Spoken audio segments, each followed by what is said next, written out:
bendecidos y bienvenidos a otro estudio bíblico más para esta ocasión. En esta noche continuamos con la parte número 4 de la primera carta a los Corintios. Estábamos en el capítulo 11 la semana pasada y estuvimos hablando inicialmente en el capítulo 11 acerca de algunas de las cosas, Pablo defendiendo su apostolado. Estábamos hablando acerca de el derecho de los obreros que trabajan en la obra del Señor.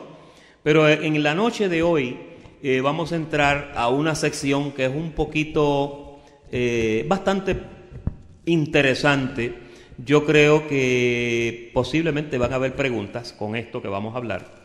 Y estamos en el capítulo 11, en el verso 17. El verso 17, ahí es donde vamos a comenzar. Ya Pablo corrigió muchas cosas en la iglesia de Corinto. Ya nosotros sabemos que Corinto era una iglesia que era inmadura, eran carnales, eran gente que en realidad Pablo no le pudo hablar como espirituales, sino como a niños, ¿ok? Ahora, en el versículo 17, él comienza a hacer mención de algo muy importante. Y ahí comenzamos la lectura. Dice: pero el anunciaros esto que sigue, no os alabo, porque no os congregáis para lo mejor, sino ¿para qué? Sino para lo peor. Fíjese, cuando el apóstol le dice a una iglesia algo como esto, ya eso es un poquito preocupante, ¿no? Porque decirle a una iglesia que se están reuniendo para lo peor, imagínese usted que yo viniera aquí y le dijera a usted: bueno, aquí nos estamos reuniendo para lo peor. Imagínese. Pues Pablo tuvo que hablar de esta forma por causa de que habían unos desórdenes que estaban haciendo daño a lo que se estaba haciendo, ¿no? Vamos a ver en qué consiste esa disatisfacción que tiene el apóstol. Dice: pues en primer lugar, cuando os reunís como iglesia. Yo quiero que usted lleve esta frase en mente, porque cuando él dice como iglesia, ahí está hablando, no es una visita en un hogar, sino que está hablando de la asamblea eclesiástica. Está diciendo, cuando ustedes se reúnen a dar el servicio, ¿ok? Oigo que hay entre vosotros divisiones y en parte lo creo. Ahora, para Pablo decirle en parte lo creo es porque tenía bastante información. ¿Ustedes se recuerdan quiénes fueron los que le informaron a Pablo? Los de Cloé. Los de Cloé, la familia de Cloé le dijeron: mira Pablo, allá está pasando esto, ahí hay un salpa afuera. Y Pablo investigó con cuidado. Y aquí cuando él dice en parte lo creo, versículo 19, porque es preciso que entre vosotros haya disensiones para que se hagan manifiestos entre vosotros los que son aprobados. Cuando pues os reunís vosotros, esto no es comer, ¿qué dice la Biblia? No es comer la cena del Señor. Es decir, que aquí tenemos que llegar a una conclusión. La conclusión es que este desorden que él va a corregir ahora tenía que ver ¿con qué? Con la cena del Señor. De esta es la forma que se le llama. Ahora, dice, porque al comer la cena del Señor, ¿no? Cada uno se adelanta a tomar su propia cena y uno tiene hambre y otro se embriaga. Hasta ahí tenemos que llegar a otra conclusión. En esta cena había comida, bastante comida, y había ¿qué? Había vino porque algunos se estaban embriagando. Mire cuál es el problema aquí. Pues ¿qué? ¿No tenéis casas en que comáis y bebáis? ¿O menospreciáis la iglesia de Dios y avergonzáis a los que no tienen nada? Fíjese, había entonces presente en esa cena gente pudiente que tenían que comer en su casa, porque él dice, no tienen ustedes casa donde comer. Pero entonces aquí en esta cena también había otro tipo de personas. Habían personas que quizás no tenían, no eran pudientes. Y en esta ocasión, cuando la iglesia se reúne para comer lo que le llamaban la cena del Señor. Yo quiero que usted vaya pensando esto, porque la cena del Señor no es un vasito de vino y un pedacito de pan. Yo sé que muchos de ustedes quizás les han hablado, les han enseñado esto, y esto es lo que vamos a divulgar en la noche de hoy. Ahora dice, a los que no tienen nada, ¿qué os diré? ¿Os alabaré? En esto no os alabo. Fíjese, hasta aquí, con lo que hemos leído, ¿qué es lo que ustedes están viendo en este pasaje? Pues que se reunían como iglesia para tomar la cena del Señor, pero ¿qué pasaba? Había unos que venían, que en vez de comer en su casa, se venían a comer a la cena y también venían a beber. Se embriagaban porque tomaban demasiado, ¿no? Ahora Pablo está diciendo, en esto yo no los alabo a ustedes. Ahora, mira el versículo 23. Porque yo recibí del Señor lo que también os he enseñado, que el Señor Jesús, la noche que fue entregado, ¿tomó qué? Tomó pan, lleven en mente esto. Y habiendo dado gracias, lo partió y dijo, comed, esto es mi cuerpo que por vosotros es partido. O sea, Jesús tomó un pedazo de pan y lo asemejó, lo comparó, hizo una comparación, dijo, este pan que ustedes se van a comer ahora, este pan es mi cuerpo que por vosotros va a ser entregado. Acuérdese, esto es un asunto tipológico, es una tipología. Haced esto en memoria de mí. Ahora, mira el verso 25. Asimismo tomó también la copa después de haber cenado. ¿Después de haber qué? Fíjese, con un pedazo de pan usted no cena. Eso es lo que quiero que lleve en mente. La pregunta es, ¿qué era lo que habían cenado ellos? ¿Qué era lo que habían cenado? ¿Alguien sabe? La fiesta donde se reunieron para esto está en Lucas, el capítulo 22. Vamos allá un momentito. Póngale la cinta ahí a su Biblia, la cinta de marcar. Y vamos a Lucas capítulo 22. Y esto, mire, esto hay que dejarlo claro porque mucha gente, muchas iglesias, muchos ministerios practican una cena que queremos aclarar eso en esta noche, ¿no? En el capítulo 22 de Lucas vamos al versículo 19. Versículo 19. Y tomó el pan, ¿lo tenemos? Y dio gracias y lo partió y les dio diciendo, este es mi cuerpo que por vosotros es dado a hacer esto en memoria de mí. Ahora, mire el 20. De igual manera, después que hubo cenado, tomó la copa diciendo, esta copa es el nuevo pacto. El 20, es nuevo pacto en mi sangre que por vosotros se derrama. Mas he aquí la mano del que me entrega está conmigo en la mesa. Fíjese. Ahora, yo quiero aclararles a ustedes que cuando Jesús hizo esto aquí, ellos se habían reunido en este lugar para tomar la Pascua. La Pascua era una fiesta que ellos la practicaban una vez al año, ¿no? Y era la fiesta de la Pascua. Vamos a un momentito a Números. Vamos conmigo a Números. Busque ahí a Números. El capítulo 28. Génesis, Éxodo, Levítico, Números. ¿Ok? El capítulo 28. Porque yo quiero que usted vea esta ordenanza de cuándo era la fecha. Y esta fecha que vamos a mencionarla ahora es la fecha que le ayuda a muchos exégetas a más o menos decir cuándo fue que ocurrió la crucifixión. ¿Ok? Mire cómo dice Números 28:16. Dice, pero en el mes primero, a los 14 días del mes, ¿será qué? Será la Pascua de Jehová. El primer mes en el calendario judío es el mes de Nisán, se llama. El mes de Nisán. No es Nisán Centra ni Nisán Máxima, pero es el mes de Nisán. Entonces, míralo como dice, celebrarás la Pascua de Jehová. Ahora, ve conmigo a Éxodo, 3 libritos para atrás. Éxodo capítulo 12 y versículo 8. Ahora lo que vamos a ver, cuáles eran los alimentos que se comían en esa cena. Mira los alimentos en el versículo 12. O en el 8, perdón. Y aquella noche comerán la carne asada al fuego ¿Ven la carne asada ahí? ¿Y qué más?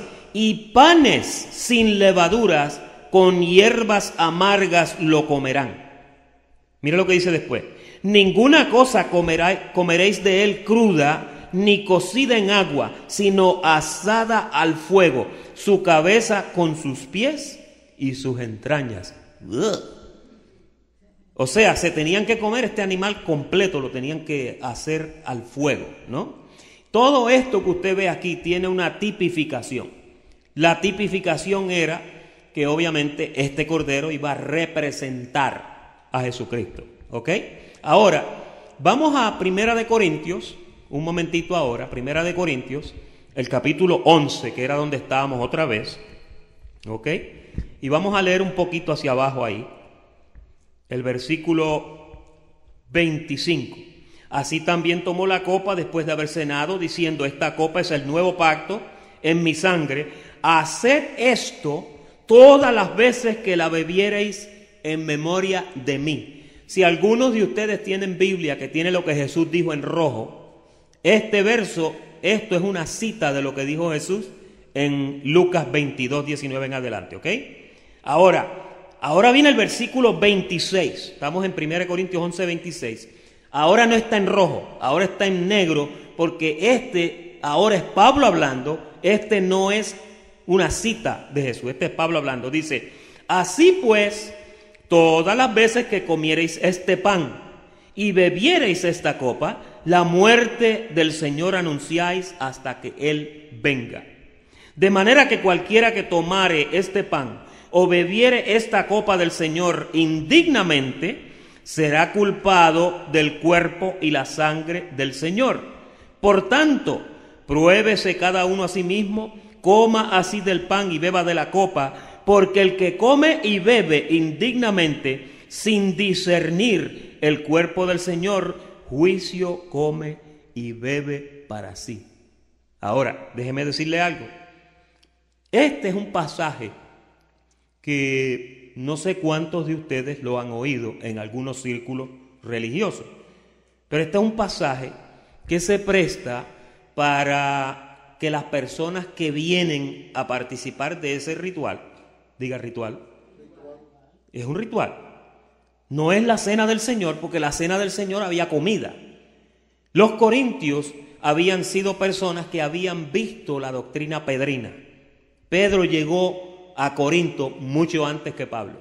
Cuando Pablo llegó a Corinto, ya habían creyentes en Corinto de las iglesias pedrinas, ¿ok?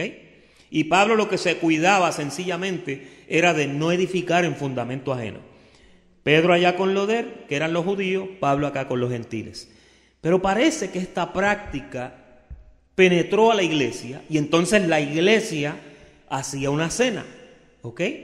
En la cena comían pan, bebían vino, y me imagino que habría comida, porque la Biblia habla aquí de que comían y de que comieran en las casas y de que dejaran la comida más bien para los que venían que no tenían lo suficiente, ¿verdad? ¿Todos entendieron ese pasaje? Entonces, cuando usted mira esto, usted se da cuenta entonces que si nosotros agarramos un vasito y un pedacito de pan para dárselo a usted, no estamos haciendo la cena del Señor. Eso no es una cena. Lo otro es esto. La Pascua judía era un asunto bien cuidadoso. La Pascua judía la celebraban los judíos. El cordero tenía que ser sin mancha. Lo tenían que hacer al fuego con tripas y entrañas y todo. Ahí lo tenían que entonces poner en la mesa. Y mire, hermanos, no podían usar cuchillo ni tenedor. Tenían que comérselo con las manos. No le podían quebrar ningún hueso al cordero. Usted sabe que a veces cuando usted se está comiendo una chuleta o un pedazo de pollo, como usted le muerde al hueso y ¡guau! Y lo quiebra y se come el tuétano, el cordero había que comérselo sin romperle, porque ese cordero era tipo de Jesús. Todo esto era una tipificación, era algo para ilustrar otra cosa. Y ese es el asunto que yo quiero que usted entienda cuando hablamos de esto. Esta iglesia celebraba la cena del Señor, pero habían desórdenes en la cena del Señor. Hay otras iglesias que celebran un ritual. Por ejemplo, cuando usted va a la iglesia de nuestros hermanos católicos, todos los domingos en la misa todos los domingos. El cura administra la hostia que le llaman y el vino. ¿Sí? ¿Lo han visto? Me imagino que todos aquí conocen la práctica católica. Y entonces, obviamente, las iglesias que son protestantes, que no están de acuerdo con la doctrina de la Iglesia Católica, ellos tienen su propia forma de hacer esto. Pero ese pasaje que está ahí lo utilizan para crearle culpabilidad a la gente. El pastor anunciaba por allá en mis tiempos pasados: el domingo que viene hay Santa Cena, así que prepárense. Entonces la gente se preocupaba. Me imagino que esa semana no robaban nada, esa semana no hacían trampa, esa semana trataban de no pelear con la mujer o el marido, esa semana trataban de portarse bien porque venía la Santa Cena. Y cuando la iban a dar, ahí empezaba la oración que ponía a temblar a todo el mundo: el que no esté digno no se atreva a pasar a tomarla. Y entonces eso creaba una culpabilidad. Yo pregunto, ¿qué requisito se necesita para tomar la cena del Señor? Si fuera que usted va a tomar la cena del Señor, ¿qué requisito? El requisito es que usted esté apto, ¿verdad? La pregunta es, ¿quién lo hace usted apto? ¿Usted se hace apto o Dios te hace apto? Fíjate, si estamos pensando aquí que por nuestras propias fuerzas nosotros vamos a lograr un nivel de santidad que es aceptable ante Dios, estamos bien equivocados. Porque Dios es el único que puede hacer. Mire, la santificación que usted tiene nos la dio Él. La Biblia dice que Él nos fue hecho santificación en el Espíritu. Él nos fue hecho justificación. Él fue que hizo todo. La justicia que usted tiene se la imputó Él, porque usted no podía. Es decir, que lo que se necesita para ser apto para algo, usted lo tiene ya. Fíjese. Entonces, esto en las iglesias que se celebran, nosotros no lo celebramos. Por ejemplo, nosotros no bautizamos. La pregunta es, ¿por qué nosotros no bautizamos? ¿Alguien sabe por qué no bautizamos? Porque la Biblia dice en Romanos, el capítulo 6, que todos nosotros fuimos bautizados en su muerte. Cuando usted lo bautizaban allá en la iglesia que usted iba, ¿se acuerda que cuando el ministro le daba las clases a usted de catecúmenos, después le decía, mira, cuando te metamos al agua, es que te estamos sepultando? Cuando quedas completamente debajo del agua y cuando te saquemos del agua, ahí tú eres una nueva criatura. Ahí saliste y ahí resucitaste. Y eso es un mandato que lo comenzó Juan el Bautista, lo practicó Jesús, Pablo, bautizó a Gallo y a la familia Estéfanas, algunos, pero después él dijo, a mí el Señor no me mandó a bautizar, sino a predicar el Evangelio. Y a nosotros nos mandaron eso también. ¿Ve el punto?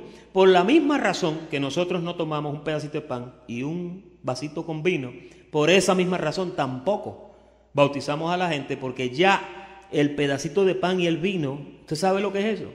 Cuando usted va a una iglesia de los hermanos católicos, hay una doctrina que ellos le llaman la transubstanciación. Y en la transubstanciación, ellos creen que esos elementos, el vino y el pan, se convierten realmente en el cuerpo y la sangre de Jesucristo. Cuando usted sabe que no es así.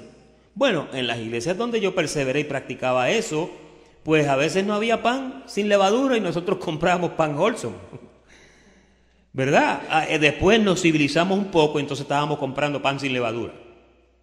El que te dan en la iglesia católica es una arrocita así, que lo que sabe es a puro corcho. ¿Cuántos la han probado? Es bien, sin levadura no tiene nada. Y entonces, ¿qué pasa? Que eso es una práctica que es para ilustrar algo. Pero aquí nosotros no andamos con ilustraciones. Usted es una nueva criatura en Cristo Jesús. Usted fue bautizado en su muerte y usted resucitó juntamente con Él. Y ya usted tiene todo lo que usted necesitaba. Ahora lo que nosotros necesitamos es conocimiento, ¿sí o no? Entonces, este pasaje lo cerramos con otro verso que está en Primera de Corintios, el capítulo 10, ahí mismo, una paginita hacia atrás, el versículo 16. Mira cómo Pablo le pregunta a ellos. Acuérdese que está hablando con una iglesia inmadura. La copa de bendición que bendecimos no es la comunión del pan que partimos, no es la comunión del cuerpo de Cristo. Es decir, que la iglesia de Corinto celebraba esta fiesta, y obviamente Pablo, de la forma que se lo enseñó, es que era una cena completa, no un pedacito de pan con el vino. Entonces ahora, finalmente, mire a Primera de Corintios, ahí mismo, el capítulo 5 y versículo 8, para cerrar este pensamiento. Así que, vamos a leer el 7. Limpiaos pues de la vieja levadura, para que seáis nueva masa, sin levadura como sois. Mire cómo le dice, para que seas sin levadura como ya eres. Los está presentando perfecto. Y después le dice, porque nuestra Pascua, que es ¿quién? Que es Cristo, ya fue sacrificada por nosotros. Ahora mira el verso 8, con la inteligencia que Dios te ha dado. Así que celebremos la fiesta, no con la vieja levadura, ni con la levadura de malicia y de maldad, sino con panes sin levadura de sinceridad y de verdad. ¿Qué usted nota en ese verso? Que Pablo le reemplaza el pan físico por una enseñanza espiritual. Le está diciendo, el pan que tú te debes de comer es un pan de sinceridad y de verdad. Ustedes recuerdan que una vez Jesús, cuando hablaba, dijo, yo soy el pan que descendió del cielo.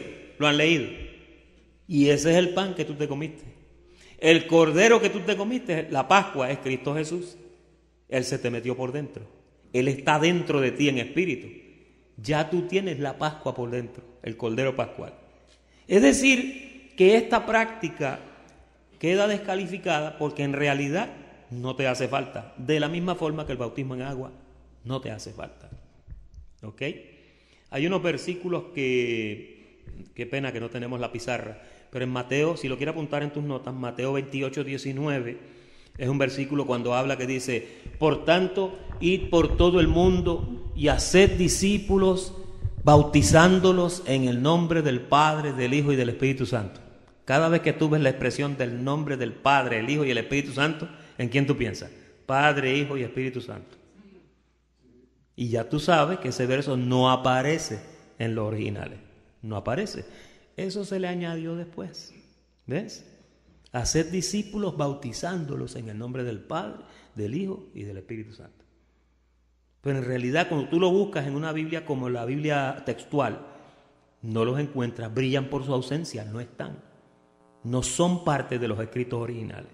¿Ok? Ahora, vamos ahora al versículo 31. Si pues nos examinásemos a nosotros mismos, no seríamos juzgados, en el capítulo 11. Mas siendo juzgados, somos castigados por el Señor, para que no seamos condenados con el mundo. Así que, hermanos míos, cuando os reunís a comer, mira la ordenanza, esperaos los unos a otros. Si alguno tuviere hambre, oye, mira el consejo. Si alguno viene con mucha hambre, no espere a venir a la Santa Cena. Yo me acuerdo que a veces yo me colaba y agarraba 2 pedacitos de pan. Porque tenía hambre. O si sobraba un vinito en el de eso, en lo que la gente no estaba mirando, y me lo tomaba. El jugo de uva Welch era lo que usábamos, ¿no? Dice, coma en su casa. Oye, qué claro lo dice. Coma en su casa para que no os reunáis para juicio. Ahora yo quiero llevarte a otra verdad importante aquí. Cuando él decía juicio come, aquí está la contestación. La contestación es que no fuera a la cena con hambre, porque si estaba comiendo, más bien estaba comiendo como si estuviera comiendo juicio, porque fue a comer porque tenía hambre y no porque quería tener comunión con el cuerpo. Nosotros ahora mismo estamos comiendo del pan que descendió del cielo y estamos compartiéndolo, nos estamos esperando, estamos teniendo paciencia. Pero imagínese usted que se formara una fiesta y todos los que tienen pudientes comieran y los pobrecitos que vinieran no tuvieran que comer. Eso era lo que estaba pasando en la iglesia de Corinto. Y ahí entramos al capítulo 12, que el capítulo 12 es otro asunto bastante interesante. Dice, no quiero, hermanos, que ignoréis acerca de los dones espirituales. Ahora comienza a hablar de los dones. Y acuérdese, la carta de Primera de Corintios es una carta donde el apóstol está corrigiendo un comportamiento equivocado. Está corrigiendo un comportamiento que no estaba de acuerdo con lo que debía ser. Entonces dice, ¿sabéis que cuando erais gentiles se os extraviaba, llevándoos como se os lleva a los ídolos mudos? Por tanto, os hago saber que nadie que hable por el Espíritu de Dios llama anatema a Jesús, y nadie puede llamar a Jesús Señor si no fuese por el Espíritu. Marque ese verso en su Biblia, 1 Corintios 12:3. Ese es un verso poderosísimo, porque ahí hay una matemática que el apóstol Pablo le aplica a eso, y es que te dice que nadie que habla por el Espíritu llama anatema a Jesús. Y entonces después te dice, y nadie puede llamar a Jesús Señor si no fuere por el Espíritu. Fíjese, solamente los que tienen el Espíritu Santo de Dios son los que del corazón confiesan a Jesús. Acuérdate que hay gente que confiesan de la boca solamente, pero dentro de ti hay una certeza, hay una seguridad de que Jesucristo es el Señor. Eso tú lo respiras por los poros, tú sabes que eso es así. El verso 4. Ahora bien, hay diversidad de dones, pero el Espíritu es el mismo. Hay diversidad de ministerios, pero el Señor es el mismo. Fíjese, una de las cosas que nosotros no podemos perder de vista es la parte importante que juega esa pieza central que se llama Jesucristo. Todo lo que nosotros hacemos glorifica a Jesucristo. Todo lo que nosotros hablamos, la gloria siempre se la damos ¿a quién? A Jesucristo. Él es el que lleva toda la gloria. El ministerio se llama Te exaltamos Dios. Y el lema es exaltando al único y verdadero Dios que es Jesucristo. Mira el verso 5, el 6. Hay diversidad de operaciones. Notas que ya menciona tres cosas. Mencionó dones, mencionó ministerios y ahora menciona operaciones. Diga dones, ministerios y operaciones. Marque esas tres palabras en su Biblia. En el 4 marque a diversidad de dones. En el 5 marque diversidad de ministerios. Y en el 6 marque diversidad de operaciones. Estos son tres cosas que son dones del Espíritu, donde las personas funcionan. No todo el mundo en el cuerpo funciona de la misma forma. Y dos personas que pueden estar en la misma diversidad de operaciones, quizás lo hacen diferente. ¿Por qué? Porque cada persona es diferente. Usted nunca ha visto dos personas que canten idéntico. Siempre hay una diferencia un poquito, ¿verdad? Porque cada uno de nosotros es individual y único. Dice, hay diversidad de operaciones, verso 6, pero Dios que hace todas las cosas en todos es el mismo, para que a cada uno le es dada la manifestación del Espíritu Santo para provecho. Fíjese, marque esas dos palabritas también. Cuando usted mire un don de operación, cuando usted mire algún ministerio funcionando, estas cosas son para edificación y son para provecho. Si no hay un provecho en eso que se está haciendo, entonces no se está haciendo nada. Porque las cosas son para el beneficio del cuerpo de Jesucristo. Versículo 8. Porque a este es dada por el Espíritu palabra de sabiduría, a otro palabra de ciencia, a otro palabra de ciencia según el mismo Espíritu, a otro fe por el mismo Espíritu y a otro dones de sanidades por el mismo Espíritu. Nota que siempre te dice que todo es por el mismo Espíritu. Cuando las cosas van por el mismo Espíritu, tiene que haber comunión, tiene que haber tranquilidad, tiene que haber acuerdo. Si no hay acuerdo, entonces no hay un provecho, no estamos beneficiándonos. ¿Ve? Y así por el estilo, usted lo va viendo que todas estas cosas, mira el verso 10, otro el hacer milagros, a otro profecía, a otro discernimiento de espíritus, a otro diversos géneros de lenguas. Hay personas que piensan que todo el mundo tiene que hablar en lenguas. No necesariamente. Si usted quiere hablar en lenguas y usted no puede hablar en lenguas angelicales, cómprese un diccionario y apréndese la lengua española o la lengua portuguesa. Pero el don de lenguas es un don que no es para todo el mundo. Hay personas que hablan y hay personas que no. Por eso el apóstol Pablo decía una vez, ¿son todos profetas? No. ¿Hablan todos en lenguas? No, no todos hablan en lenguas. Hay gente que sencillamente no lo hacen. Y si no lo hacen, pues obviamente está bien, eso está bien. Nunca usted se siente inferior o se sienta que tiene menos porque usted quizás no habla en lengua como fulana o como fulano. Olvídese de eso. Después de todo, el que habla en lenguas habla para Dios misterios y así mismo se edifica. Para la congregación, si yo me pongo aquí a hablar en lengua, yo no lo voy a edificar a usted nada, a menos que o interprete las lenguas o que otro de ustedes tenga el don de interpretar las lenguas y las interprete, entonces el pueblo es edificado. ¿Ven el punto? Las cosas tienen que ser para un provecho, por un propósito, para un provecho. Yo compartí un slide en Facebook, creo que fue antier, acerca de una iglesia donde estaba la gente tirada al piso y estaba todo el mundo en lo que se llama una contorsión. Habían unos contorsionistas y se movían como serpientes.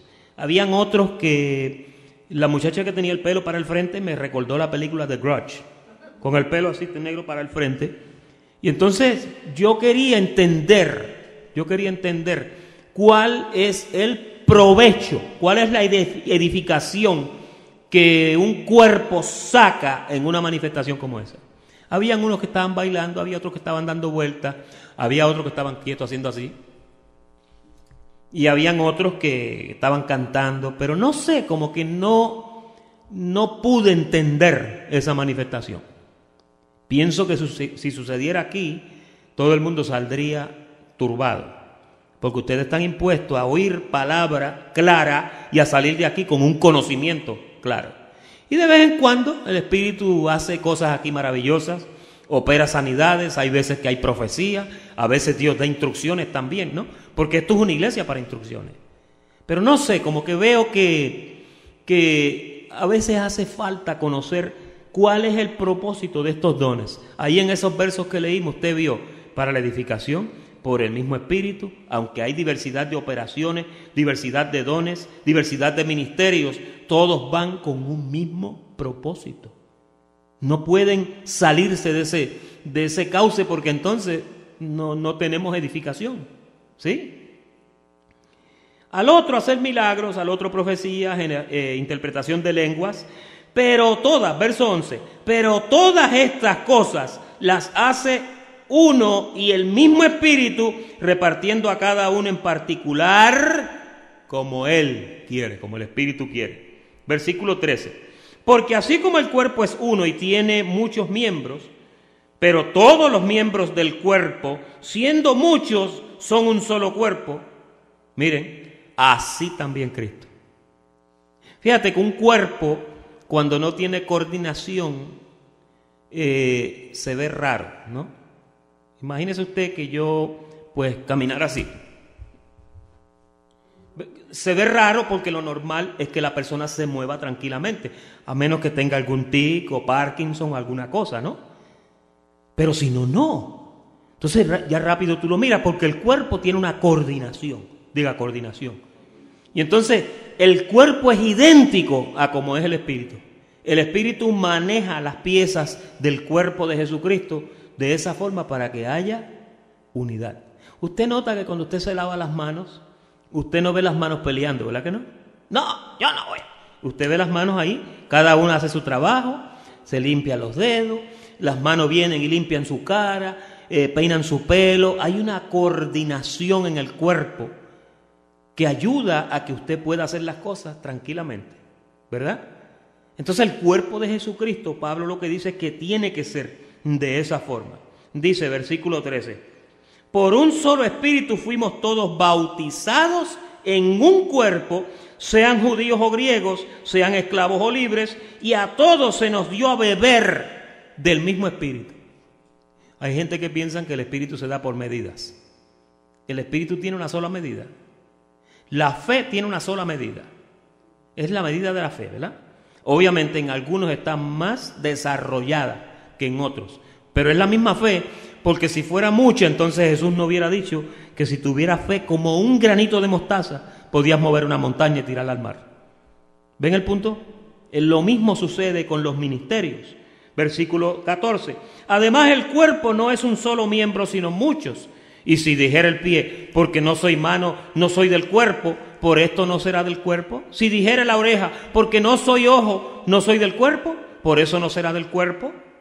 Mas ahora Dios ha colocado los miembros, cada uno de ellos, en el cuerpo, como Él quiso. Pues si todos fueran uno solo miembro, ¿dónde estaría el cuerpo? Pero ahora son muchos los miembros, pero el cuerpo es uno solo. Verso 21. Ni el ojo puede decir a la mano, no te necesito, ni tampoco la cabeza a los pies, no tengo necesidad de vosotros. Antes bien, los miembros del cuerpo que parecen más débiles son los más necesarios. Y a aquellos del cuerpo que nos parecen menos dignos, a estos vestimos dignamente, y los que en nosotros son menos decorosos se tratan con más decoro. Porque los que en nosotros son más decorosos no tienen necesidad. A veces usted piensa y dice, ¿qué uso tiene el pelo? ¿Usted ha pensado? Bueno, en la nariz sí sirve para evitar que cosas entren por la nariz. En los oídos también, para evitar que cosas entren por los oídos. Pero el pelo de la cabeza, ¿verdad? Esto consolaría a muchos calvos. Pero usted lo peina y le da color y lo recorta y lo pone bonito, porque prácticamente el pelo es para apariencia, ¿sí o no? Ahora en el siglo XXI, no, en el siglo XXI ahora la moda de Kojak es la que está al palo ahora, ¿no? Pero entonces hay otros miembros del cuerpo como los pies. Mire, los pies. Los pies son los que te cargan día y noche. Usted mira la planta de sus pies, eso es como un cuero duro. Y usted dice, wow. Y cuando la persona es un poquito pesada, la parte de atrás de los talones empieza a entrecortarse un poquito. Pero ahí hay una fuerza inmensa. Y ese pie lo ha cargado a usted toda su vida. Sin embargo, a los pies no hay mucho detalle.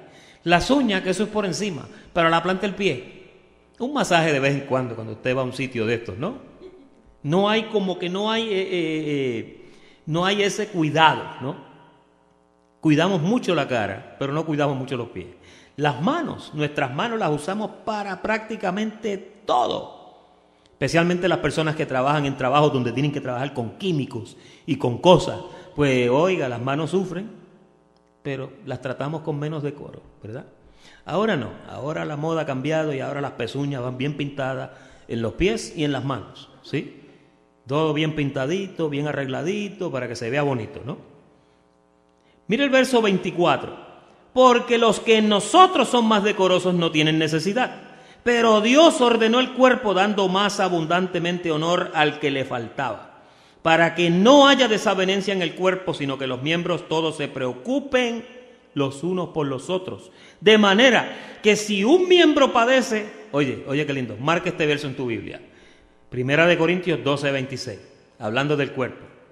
De manera que si un miembro padece, todos los miembros se duelen con él. Y si un miembro recibe honra, todos los miembros con él se gozan. Fíjate. Y aquí obviamente está hablando del cuerpo de Jesucristo, no está hablando de las orejas nuestras, ¿verdad? Yo tenía un amigo que tenía las orejas un poquito abiertas, ¿no? Y mi hermano lo miraba y decía que parecía un Cadillac con las puertas abiertas.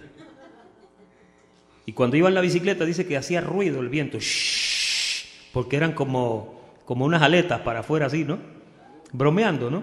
Pero el detalle es, el cuerpo de Jesucristo trabaja para ayudarse mutuamente. Queremos el bien el uno del otro. No queremos ver una persona caída. No queremos ver una persona herida. Queremos ver a todo el mundo bien. Eso es lo que queremos, ¿sí? Y hacemos lo que sea para que la gente se sienta bien. Versículo 27. Vosotros pues sois el cuerpo de Cristo, miembros cada uno en particular. Y a unos puso Dios en la iglesia, primeramente apóstoles, luego profetas, lo tercero maestros, luego los que hacen milagros, después los que sanan, después los que ayudan, los que administran, los que tienen don de lenguas. Ahora, mire el verso que yo le cité ahorita. ¿Son todos apóstoles? ¿Qué usted contestaría? No. ¿Son todos profetas? No. ¿Hablan todos en lenguas? No. ¿Interpretan todos? Menos. Procurad pues los dones mejores, mas yo os muestro un camino más excelente. Ahora vamos a brincar al capítulo 14, porque el capítulo 13, ese lo vamos a dejar para la semana que viene, ¿ok? Ese es el capítulo 13 de Corintios, le dicen el hamburger. Ya que el hamburger tiene la carne en el medio y las 2 tapas de pan. Pues el 12 trata con dones y el 14 trata también con más dones, ¿ok? Dije con dones y con más dones. Vamos al 14. Seguir al amor y practicar y procurar los dones espirituales. Pero sobre todo, que profeticéis, 14:1. Porque el que habla en lenguas no habla a los hombres. Fíjese, marque ese verso en su Biblia. 1 Corintios 14:2. Cuando usted ve a una persona hablando en lengua, no le están hablando a usted. ¿Sí o no? A menos que después que la persona hable, se levante otro y diga, lo que el Espíritu está diciendo aquí es esto, y esto, y esto, y esto. Hay veces que hay personas que profetizan y también lo interpretan, ¿ok? Hay otros que no lo tienen que decir en lengua, como nuestra hermana Dalila. Sencillamente se paran, así dice el Señor. Estoy haciendo esto, te voy a dar aquello, te voy a quitar esto. Y Dios lo habla claro. A mí me gusta ese tipo de profecía, más que la profecía que te puede turbar. Porque hay profecías que te meten en líos. Una vez a un hombre le dijeron, así te dice el Señor, vete para China. Y empaquetó las cosas y se fue para China y le fue súper, pero súper mal. A otro lo mandaron a que se casara con fulana y se lo llevó al infierno cuando se casó con fulana. Cuando usted oiga profecía, usted tiene que tener cuidado. En la Biblia usted no ve profetas que dijeron algo y era para inmediatamente. No, todas las profecías que Dios hablaba, Él las anunciaba desde antes, siempre, ¿ok? Versículo 14. El que habla en lengua extraña, a sí mismo se edifica, pero el que profetiza, edifica a la iglesia. Por eso es que usted ve que el apóstol Pablo decía que procuraran todos los dones, pero sobre todo que profetizaran. Porque el que profetiza, edifica a la iglesia. Si es un profeta de Dios. Porque mire, el mismo apóstol Pablo dijo, cuando ustedes los vean profetizando, los demás tranquilitos, mirando, escuchando y juzguen. Pablo lo dijo, los demás juzguen. Porque hay personas a veces que están aprendiendo a profetizar. Una persona que lleva el don de profeta no lo va a hacer bien la primera vez ni la segunda vez. Posiblemente va un tiempo, porque fíjese, cuando Dios le da a usted una palabra, usted tiene que analizar esa palabra, porque si usted no la analiza, puede cometer un error. Y usted va agarrando la esencia de lo que Dios le está poniendo en el corazón, y cuando usted sienta eso, usted sale con las mismas palabras suyas. El Señor me dice así, tan, y usted explica lo que es. ¿Ve el punto? Nos quedan 3 minutos. El que habla en lengua extraña a sí mismo, versículo 5. Así que quisiera que todos hablaseis en lenguas, pero más que profetizaseis, porque mayor es el que profetiza que el que habla en lenguas, a no ser que las interprete para que la iglesia reciba edificación. ¿Para qué son las lenguas? Para que la iglesia reciba edificación. Siempre piense en eso. Cuando usted ve a gente hablando lengua en la iglesia, si no está edificando a la congregación, no está hablando con la gente. Está hablando misterio o no se sabe qué. ¿Ok? Ahora pues, hermanos, si yo voy a vosotros hablando en lenguas, ¿qué os aprovechará si no os hablare con revelación o con ciencia o con profecía o con doctrina? Ciertamente las cosas inanimadas que producen sonidos, como la flauta o la cítara, si no dieren distinción de voces, ¿cómo se sabrá lo que toca la flauta o lo que toca la cítara? Usted ve a una persona tocando el piano y si solamente está haciendo boom, boom, boom, boom, boom, boom, pero no hay una secuencia, entonces usted va a decir, ¿por qué no se calla? Pero cuando usted empieza a ver que es una melodía, ya hay una distinción, qué lindo suena eso, ¿eh? Y ahí pues usted se edifica. Pablo compara el hablar en lenguas y el profetizar a tocar un instrumento, porque debe de haber disciplina, debe de haber orden, debe de haber conocimiento, ¿no? Entonces dice, ciertamente, y si la trompeta, verso 8, diere sonido incierto, ¿quién se preparará para la batalla? Así también vosotros, si por la lengua no diereis palabra bien comprensible, ¿cómo se entenderá lo que decís? Porque hablaréis al aire. Márquese en su Biblia, 1 Corintios 14:9. Hablaréis al aire. Hay mucha gente que habla al aire, pero no le está hablando a nadie. Yo he ido a iglesias que, mire, una vez fui a un servicio que todos se fueron a hablar en lengua y correr por los pasillos la gente. Hace poco de eso, en West Palm Beach, que fui con un amigo mío y oye, no predicaron. Y el pastor dijo, esto está glorioso y el Espíritu, como el Espíritu se ha movido y no predicaron. La gente se fue sin el consejo de la palabra. Y yo me quedé pensando y dije, pero ¿y qué aprendieron? No aprendieron nada. Versículo 10. Tantas clases de idioma hay, seguramente en el mundo y ninguno de ellos carece de significado. Pero si yo ignoro el valor de las palabras, seré como extranjero para el que habla y el que habla será como extranjero para mí. Así también vosotros, que anheláis dones espirituales, procurad abundar en ellos para edificación. Vuelvo otra vez, para edificación de la iglesia, por lo cual el que habla en lengua extraña pida en oración poder interpretarla. Y ahí nos vamos a parar. Fíjese, usted ve el orden que Pablo establece para los dones del Espíritu. A usted le van a decir quizás que usted es frío. O si viene un fogoso de esos aquí va a decir, ay, pero ahí no se mueve el Espíritu. Y entonces el Espíritu se mueve en nosotros, pero se mueve por dentro con la palabra. Y de vez en cuando hay un fiestón aquí, brincamos todos ahí, que parecemos puros avivados de pentecostal, ¿no? Y eso no tiene nada malo. Yo no critico a mis hermanos pentecostales, pero yo entiendo que debe de haber un conocimiento que te enseña a conducirte como un cristiano maduro que crece con la palabra del Señor. Ese es el estudio para esta noche en la primera carta a los Corintios. La semana que viene tocamos el capítulo 13, que es la preeminencia del amor. Muchas gracias por la atención prestada y muy buenas noches.